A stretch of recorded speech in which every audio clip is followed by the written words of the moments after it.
तो अस्सलाम वालेकुम बच्चों, आज हम देखेंगे उर्दू का क्लास, जो कि बहुत बच्चों को उर्दू में कमजोरी रहता है। जो सारे सब्जेक्ट में तो लगभग सही रहता है, लेकिन उर्दू में उसका नंबर कट जाता है। तो आज हम ऐसे चीज को देखेंगे जो सिर्फ जो चीज को पढ़ के हम 50 का ऑब्जेक्टिव में लगभग 40 से 45 बना सकते हैं, और सब्जेक्टिव में लगभग 30 बना देंगे। तो पहला चीज आपको कंसेप्ट क्लियर रहना चाहिए। जैसे देखिए, उर्दू में पूछता है 100 नंबर का, जिसमें बनाना होता है 50 नंबर, जिसमें 60 नंबर जो है बुक से पूछता है, और जिसमें 40 नंबर जो है ग्रामर से पूछता है। ग्रामर काफी बच्चों का स्ट्रॉन्ग नहीं रहता, उसमें से इतना हल्का का 10 नंबर का इतना हल्का पूछता है जो सभी बच्चे बना सकते हैं, अगर आप थोड़ा भी ग्रामर पढ़े हो तो। और 60 नंबर बुक से, अगर आप बुक थोड़ा भी एक बार रीडिंग कर लिए होंगे, तो बुक का 40 से 50 क्वेश्चन बन ही जाएगा। तो 40 इधर 10 इधर, तो आपका 50 नंबर कंफर्म। तो आगे चलते हैं हम सब्जेक्टिव की तरफ। अगर सब्जेक्टिव में सबसे पहले बनाना होता है मजमून। मजमून लिखने का तरीका हम लोग बता देते हैं आपको। मजमून मान लीजिए ईद ईद पे लिखने का आ गया हमारे पास। तो सबसे पहले ईद पे हमको जो भी जानकारी है, जो भी हम जानते हैं, पहले तो शुरुआत करेंगे ईद। ईद मुसलमानों का एक अहम तरीन त्योहार है, जिसे मुसलमान बहुत ही बहुत ही खुशियों के साथ मनाते हैं। जो अपने मन में है जो है लिख दो। ये कहते हैं ना, first impression in last impression. वही जैसा मजमून लिखोगे आपका रिजल्ट वैसा ही आएगा। फिर मजमून के बाद जो है आपका आता है अशार।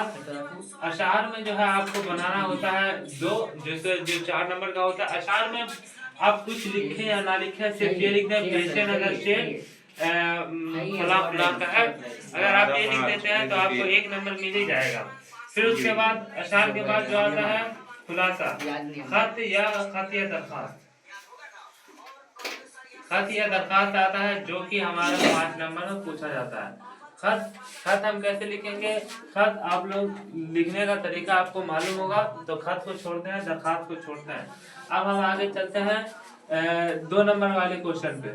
2 नंबर वाले क्वेश्चन पे अगर आप बुक का क्लियर है, 2 नंबर में देखिए बेसिकली वही ऑब्जेक्टिव और वही सब्जेक्टिव, बात बराबर है। सब्जेक्टिव में भी वही पूछता है और ऑब्जेक्टिव में भी वही पूछता है, भले उसमें थोड़ा सा लिखना पड़ेगा आपको।